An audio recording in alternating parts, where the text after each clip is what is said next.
Stranên azadî di awazê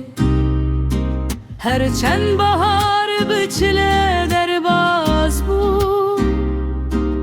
nefesê welat dilan de yazê em Kurdin wendan abin çavên me li rêya rojê razê ji ber xwînê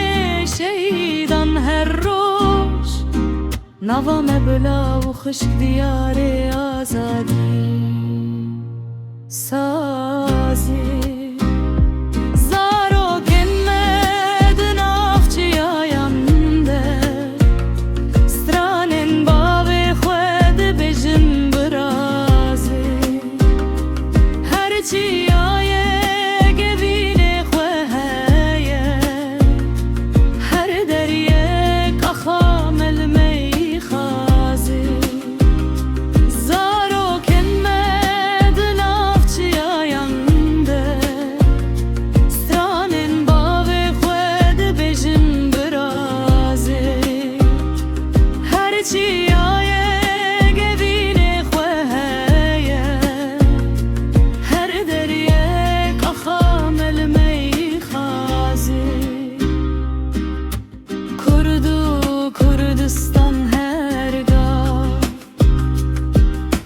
قلود برف ديار خزايا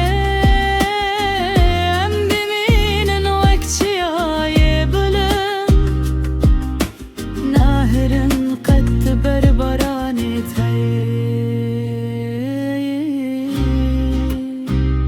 زارو كن مدن افتي آيانده